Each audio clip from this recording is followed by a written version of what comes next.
अस्सलाम वालेकुम नाज़रीन, प्रोग्राम असांजो मुस्तक़बिल सां गॾु आऊं आहियां इम्तियाज़ लगारी। नाज़रीन, असां हमेशह ॻाल्हि कंदा आहियूं नौजवाननि ते। नौजवान हिन दुनिया में, हिन वक़्त में, हिन जदीद दौर में छा पिया कनि ऐं नौजवान अलाए किथे पहुता आहिनि। असीं पंहिंजो पाण खे अलाए जे छो महदूद करे छॾींदा आहियूं। असीं कॾहिं इंजीनियरिंग में, कॾहिं मेडिकल में ऐं कॾहिं टीचिंग में पंहिंजो पाण खे सम्झंदा आहियूं त इहे ई फील्ड आहिनि, इन खां अलावा कंहिं ॿी फील्ड में असीं तरक़ी कोन था करे सघूं। पर जॾहिं असीं एक्सप्लोर कंदासीं ऐं दुनिया खे वाॼाईंदासीं, ॾिसंदासीं, थोरो अखि पटींदासीं, हेॾां होॾां बि ॾिसंदासीं त असांखे इलाही सारियूं अहिड़ियूं बि फील्ड्स नज़र ईंदियूं जेके असां पहिरियां कोन ॿुधियूं आहिनि ऐं उन्हनि बाबति असांखे ॼाण कोन आहे। पर उहे अहिड़ियूं फील्ड आहिनि जंहिंमें न सिर्फ़ु पाण कामयाबी हासिलु करे सघूं था, पर पंहिंजो नालो बि तमामु घणो अॻिते वधाए सघूं था, नालो ठाहे सघूं था।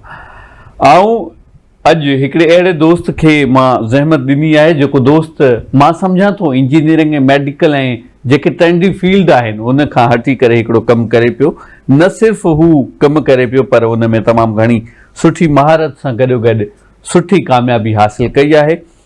पाण कॉर्पोरेट ट्रेनर आहिनि, कंसल्टेंट आहिनि ऐं उन खां पोइ PR प्रोफेशनल आहिनि। पाण उन्हनि खां ई पुछंदासीं, इन्हनि फील्ड्स खे वधीक एक्सप्लोर कंदासीं, ॼाणींदासीं। आऊं तहे दिलि सां भलीकार करियां थो शहरयार मल्हा साहब खे, आऊं अव्हांखे भलीकार करियां थो। महिरबानी, थैंक यू। उन खां पोइ नाज़रीन, हिकिड़ी ॿी यंग लेडी जेका पाण वुमेन एम्पावरमेंट ते कमु करे पई ऐं पाण कॉर्पोरेट होस्ट आहिनि। अॼु इहे ॿई डाइवर्सिफाइड एक्सपीरियंस रखनि थियूं, इन्हनि ते बि ॻाल्हाईंदासीं त उन्हनि खे तजुर्बे दौरान या उन फील्ड जे दौरान कहिड़नि चैलेंजिस खे फेस करिणो पए थो, या अॼु जे नौजवान छोकिरियुनि जे अंदरि केतिरो पोटेंशियल मौजूदु आहे, उहे पंहिंजो पाण खे अॻिते कीअं इनहेंस करे सघनि थियूं।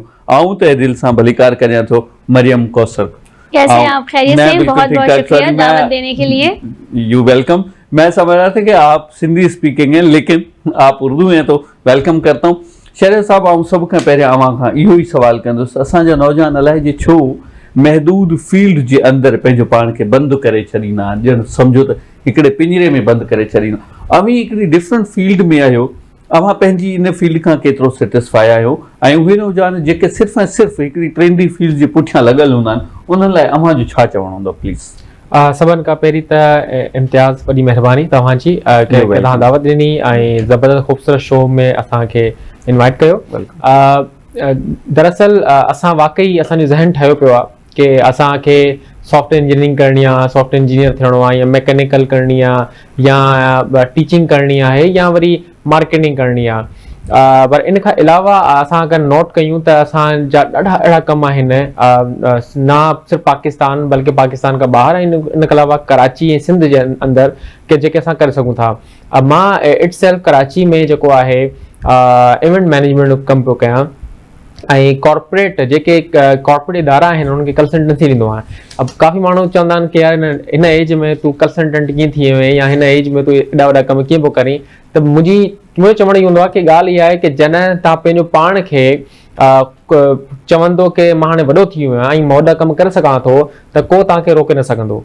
ऐं सभिनि खां वॾी इंपॉर्टेंट ॻाल्हि इहा कि जॾहिं तव्हांजो पंहिंजो कॉन्फिडेंस बहाल हूंदो ऐं तव्हांजो पंहिंजो पाण कन्विंस पंहिंजो पाण खे करे सघो था, त ॿिए कंहिंखे कन्विंस करण जो मसइलो ई न आहे। उहो भले प्रेसिडेंट पाकिस्तान हुजे, या प्राइम मिनिस्टर हुजे, या वरी तव्हांजा कॉर्पोरेट जा वॾा वॾा CEOs हुजनि, जंहिंजे साम्हूं माण्हू बीही कंफ्यूज़ थींदो आहे कि मां ॻाल्हि छा कयां। त अलहमदुलिल्लाह अल्लाह पाक इज़त ॾिनी ऐं मां कराची जा ॾाढा वॾा इवेंट कया, प्रोग्राम कया। ऐं अगेन कि मुंहिंजी एजुकेशन बैकग्राउंड इकोनॉमिक्स आहे, बट मां कराची में फेस्टिवल, सिंध में फेस्टिवल्स, एग्ज़िबिशन्स, कार्निवल, ऐं उन खां अलावा पाकिस्तान भर में असां प्रोग्राम पिया कयूं। त बसि उहो ई कि हिमत रखिजे, कोशिशि कजे, ऐं कंहिं फील्ड ते डिपेंड न कजे, ख़ुदि पंहिंजो पाण ते ट्रस्ट कजे, ऐं पंहिंजो पाण ते पंहिंजे स्किल्स ते ट्रस्ट कजे, त ऑटोमेटिकली तव्हां सुठो वॾो कमु करे सघो था। बिल्कुल सही। मरियम, मैं आपकी तरफ आना चाहूँगा। विमेन एम्पावरमेंट पे माशाल्लाह बहुत अच्छे तरीके से आप काम कर रही हैं।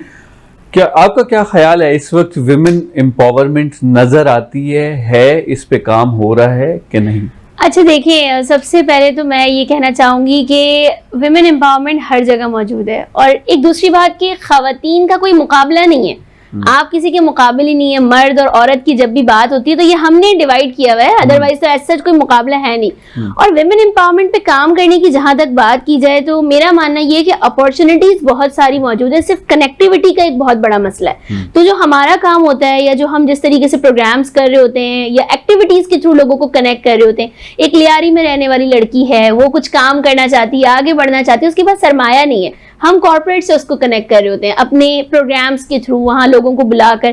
ایک خاتون ہے جو کہ بہت کچھ کر چکی ہیں, آگے بڑھ چکی ہیں, اپنا انہوں نے اسٹارٹ اپ انہوں نے لیا, اسمال بزنس ہے ان کا, لیکن پلیٹ فارم پہ لانے کا ان کو موقع نہیں مل رہا. تو ہم کوشش کر رہے ہوتے ہیں کہ اپنے ایونٹس میں ان کو اسٹالز پرووائڈ کریں جہاں وہ لگا سکیں. پھر اسی کے ساتھ ساتھ منسٹریز کے پروگرامز ہو رہے ہوتے ہیں. آپ دیکھتے ہیں کہ سندھ گورنمنٹ اسپیشلی بڑا کام کر رہی ہے, ہماری ویمن ڈیولپمنٹ کی منسٹری بھی ہے, تو ان کے ساتھ مل کے بھی ہم کچھ پروگرامز کر رہے ہوتے ہیں. ابھی ہم نے ایک پوری کیمپین منعقد کی تھی, وہ ویمن امپاورمنٹ پہ تھی, نسا ویمن امپاورمنٹ کیمپین. اس میں ہم نے آغاز کیا تھا پریس کانفرنسز کے تھرو, اور اس میں ہم نے تقریباً کوئی کراچی اور پورے سندھ میں 500 سے زائد خواتین کو مواقع فراہم کیے تھے کہ وہ آگے آئیں, اپنا کام لوگوں کو دکھائیں. اور جو سے سب سے بڑا ایک فائدہ ہوا وہ یہ تھا کہ لوگوں کی آپس میں کنیکٹیوٹی, دیکھیں وہیں آ کے بات رک جاتی ہے نا. آج ہمارے پاس ڈیجیٹل میڈیم یوز ہے موجود ہے, لیکن یوز کرنے کا طریقہ نہیں پتا. آج ہمارے پاس فزیکل پلیٹ فارمز موجود ہیں, لیکن ہمیں پتہ نہیں ہے کہ جا کے بات کیسے کرنی. تو ان خواتین کو نہ صرف سکھایا گیا, سمجھایا گیا, ایسا نہیں ہے کہ وہ کوئی بہت بیسک لیول پہ تھی, وہ اپنا کام کر رہی تھی لیکن آگے آنے کا موقع نہیں مل رہا تھا. اس پوری کیمپین میں ہم نے کوئی 18 پروگرامز کیے, اور اس میں منسٹری نے بھی ہمارا ساتھ دیا. اس کے علاوہ کچھ کارپوریٹ ادارے, ضامن بلڈر ہیں, انہوں نے ہمیں سپورٹ کیا کہ ان خواتین کو ہم نے ایک بیسک جگہ پرووائڈ کی جہاں وہ لوگوں سے ملے, فیسٹیولز کے تھرو, کارنیولز کے تھرو, ایگزیبیشنز کے تھرو, اور وہاں ان کی ٹریڈ کو بھی فروغ ملا, یعنی کہ ان کے کاروبار کو فروغ ملا. اور صرف کہنے کی بات نہیں ہے کہ سیمینارز اور پروگرامز کی حد تک, میں کہتی ہوں عملی طور پہ اس پہ کام کرنا چاہیے. اور دوسری ایک امپورٹنٹ چیز جو ہم نے سنڈے ٹریننگز بھی منعقد کروائیں, کنیکٹ کمرشل ہب RJ مال کے 4th فلور پہ ایک بہت خوبصورت جگہ ہے, وہاں ہم نے حسن بیگ کے ساتھ مل کے, کراچی کا ایک نام ہے, وہ ٹریننگز کرواتے ہیں IT کی ٹریننگز وغیرہ. تو ان خواتین کو بھی گھروں سے نکال کر لائے کہ جو گھر میں ہی بیٹھ کے کام کریں, بس فیس بک پہ پوسٹ اپلوڈ کر دیتی ہیں, ان کو AI نہیں پتا, ان کو یہ نہیں پتا کہ اپنے اسٹارٹ اپ کو اپنے پروموٹ کس طریقے سے کرنا ہے. تو ہم نے اپنے فورمز کے تھرو یہ سارے کام کیے. اور جہاں تک ویمن امپاورمنٹ کی بات ہے تو چیلنجز بھی ہیں, یہ بات بھی حقیقت ہے کہ اچھی بات ہے, میں اس پہ سراہنا بھی چاہوں گی. خیر ہم سب سے بڑی ایک بات ہمیشہ کرتے تھے, ہر فورم پہ کرتے تھے, کہ کمیوٹ کا بڑا پرابلم ہے خواتین کو. میں گھر سے نکلی, کہیں پہنچی تو وہ راستے میں مجھے بڑے مسائل آتے تھے. تو پہلے تو میں اپریشیٹ کرنا چاہوں گی سندھ گورنمنٹ کو, پھر اگین کہ دیکھیں برائی تو بہت ساری بتائی جا سکتی ہے, لیکن کچھ اچھائی ہو تو بتانی چاہیے. کہ ابھی پنک بس سروس شروع کی گئی ہے, تو یہ خواتین کے لیے بڑا اچھا ہے. مجھ جیسی لڑکیاں تو خیر ہمارے پاس ہوتے ہیں پیسے, ہم کریم وغیرہ یوز کر لیتی ہیں, لیکن 50 روپے میں ایک لمبا سفر ایک لڑکی کا طے کر پانا بہت بڑی بات ہے. لیکن پھر بھی ابھی کمی ہے, روڈز پہ ابھی بہت اور مسائل کا سامنا ہے جس کو ٹھیک کرنے کی ضرورت ہے. تو چیلنجز پہ پھر بات کرتے ہیں, آگے پروگرام چلتے ہیں. اچھا شہزاد صاحب, मां सम्झां थो अव्हां जंहिं फील्ड में आहियो, ऐं आउं सम्झां थो हर माण्हूअ जो हिकिड़ो ई फोकस हूंदो आहे त इनकम वैल्यू जनरेट कीअं थिए. ऐं हीअ अव्हां जेको आहे परमानेंट जॉब त आहे कोन्हे जो महीने खां पोइ अव्हांखे सैलरी मिली वेंदी. छा अव्हां पंहिंजी इनकम जे हवाले सां, ॿी कंफर्ट ज़ोन जे हवाले सां, पंहिंजी प्रोफेशनलिज़म जे हवाले सां सेटिस्फाई आहियो इन फील्ड खां? बिल्कुल अल्हम्दुलिल्लाह. बल्कि मां काफ़ी इदारनि में जॉब कई आहे, अहिड़ी ॻाल्हि न कई, जॉब कई आहे. पर मां 8 कलाक 6-7 कलाक जन जॉब कंदो हुउमि, ऐं मूंखे जेकी सैलरी मिलंदी त मां हाणे अलाए वॾो करम आहे कि फ्री हैंड पंहिंजे तरीक़े सां कमु कंदो आहियां. त मां जेके महीने में पैसा मिलंदा उहो मां हफ़्ते में 5 ॾींहं में कमाईंदो आहियां. ठीकु आहे. ऐं घर जो किचन जेको आहे ॾाढो सुठो पियो हले, ऐं मुंहिंजा मामला सुठा पिया हलनि, ऐं बल्कि मां ग्रो पियो कयां. मतिलबु को अहिड़ो टाइम न पियो अचे कि मूंखे फील पियो थिए कि यार मतिलबु हाणे पैसा कीअं ईंदा. अलाह जो करम आहे. सभिनि खां वॾी शइ जेकी आहे उहा आहे बिलीव, ट्रस्ट. जॾहिं तव्हांखे पंहिंजो पाण ते अलाह ते ट्रस्ट हुजे त मूंखे लॻे थो कि पॉसिबल ई न आहे कि तव्हांजो गीसो ख़ाली रहे, पैसा न हुजनि ॾियण लाइ. ऐं हमेशह दुआ कजे कि पैसा ॾियण वारो रखिजे, वठण वारो न. जॾहिं ॾियण वारो रखंदो त ऑटोमेटिकली अलाह पाक पोइ तव्हांजो हथ न आहे तंग कंदो, तव्हांखे मिलंदा आहिनि. बिल्कुलु सही. नाज़रीन, वञो न केॾांहुं रहिजो, असां सां गॾु मिलूं था हिकिड़े शॉर्ट कमर्शियल ब्रेक खां पोइ.